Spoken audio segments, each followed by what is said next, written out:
আজি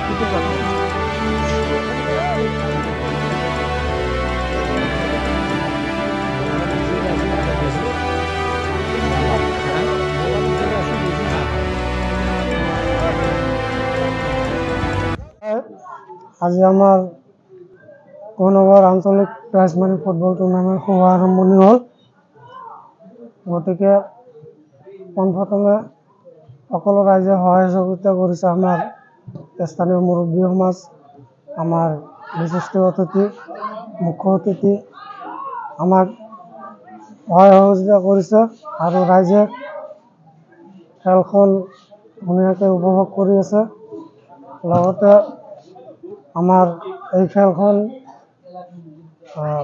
আমাৰ 16 টিমৰ খেল হ'ব আৰু অনাগত দিনত এই খেলবিলাক আমি আজিৰ দিনৰ দৰে আগন্তুক দিনবোৰতো আমি সকলোৰে সহায় সহযোগিতা বিচাৰিছোঁ।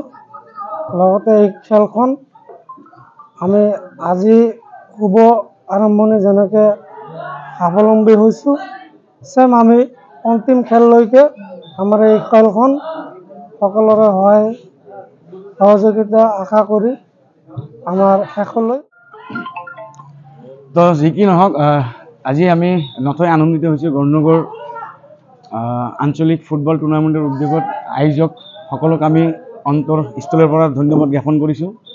লগতে আমি জলস্বৰৰ পৰা যদিও আহিছোঁ, কিন্তু এইখন খেলপথাৰত আমাৰ পূৰ্বপুৰুষসকলেও ভাতৃত্ব লৈ আগৰ দিনৰ পৰাই চলি আহিছিল। তেনে ক্ষেত্ৰত মিণ্টু চাইফুল, আমাৰ আমিৰ ভাই, আমাৰ প্ৰেছিডেণ্ট তেখেত আছে, জিনু ভাই আছে, এখেতৰ নেতৃত্বত আজি যে এটা ভাল ভাতৃত্ব গঢ়াই উঠাৰ যে প্ৰচেষ্টা, আমি নথৈ ইহঁতক ধন্যবাদ জ্ঞাপন কৰিছোঁ। আৰু নিজেকো ভাল লাগিছে যে এনে খেলাৰ এটা পৰিৱেশ সৃষ্টি কৰি দিছে। আৰু এই মঞ্চৰ পৰাই যাতে পিছপৰা অঞ্চলৰ পৰা খেলুৱৈসকলে যাতে আগভাগ লৈ ভাল এটা স্থান ল'ব সক্ষম হয়, ষ্টেট লেভেলত যাতে খেলিব পাৰে। যিহেতু আমি নামনি অসমৰ অতি দুৰ্বল পিছপৰা অঞ্চলৰ মানুহ, আমি ইয়াৰে পৰা যদি একেটা প্লেয়াৰ ষ্টেট লেভেলত যাব পাৰে, যাতে সুনাম কৰাই আনিব পাৰে। আৰু খেলাৰ মাজত কিন্তু এটা ভাতৃত্ব আনি দিয়াৰ এটা প্ৰচেষ্টাৰ ভৱিষ্যত নৱপ্ৰজন্মৰ ফালৰ পৰা মই এইখিনিয়ে দিয়া পৰামৰ্শ দিব খুজিছোঁ যে তেখেতৰ কাৰণে এটা সুযোগ, এই গৌৰনগৰ মঞ্চে যে মানে উদ্যোক্তা লৈ যে এটা সুযোগ প্ৰদান কৰিছে, এই কাৰণে কিন্তু আমি নথৈ আনন্দিত হৈছোঁ।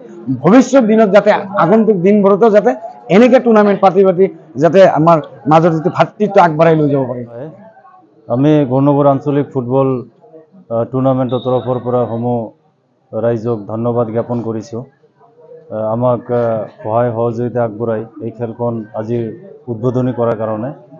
তো প্ৰথম উদ্বোধনী মেচখন চলি আছে কাটেৰিহাৰা ভাৰ্চাছ চৈবাৰীৰ মাজত। তো ইতিমধ্যে আমি দেখা পোৱা মতে কাটেৰিহাৰে এটা গ'ল খালে, এক গ'লত জিকা আছে। তো আমাৰ প্ৰাইজ মানিখন এনেধৰণে দিয়া আছে যে প্ৰথম পুৰস্কাৰ ফাইনেল খেলত প্ৰথম পুৰস্কাৰ হিচাপে আমি 51,000 প্ৰাইজ মানি উইথ ট্ৰফি ৰাখিছোঁ, আৰু দ্বিতীয় পুৰস্কাৰ হিচাপে আমি 35,000 উইথ ট্ৰফি ৰাখিছোঁ। আমাৰ গৌৰনগৰ আঞ্চলিক ফুটবল টুৰ্ণামেণ্টখন আমি পোনপ্ৰথমবাৰৰ কাৰণে আৰম্ভ কৰিছোঁ, যাৰ বাবে আমি প্ৰথমতে আমি 16টা টিমৰ মাজত খেলখন পৰিচালনা কৰি আমি চাবলৈ চেষ্টা কৰি আছোঁ যে কিমানখিনি আমি সাফল্য অৰ্জন কৰিব পাৰোঁ, সফলতা অৰ্জন কৰিব পাৰোঁ। ইতিমধ্যে হৈ আছে, লাহে লাহে হৈ আছে। আমি যিখিনি খবৰ লৈছোঁ, তো প্ৰত্যেকেই ইচ্ছুক আমাৰ এই গৌৰনগৰ আঞ্চলিক ফুটবল টুৰ্ণামেণ্টখনত অংশগ্ৰহণ কৰাৰ কাৰণে।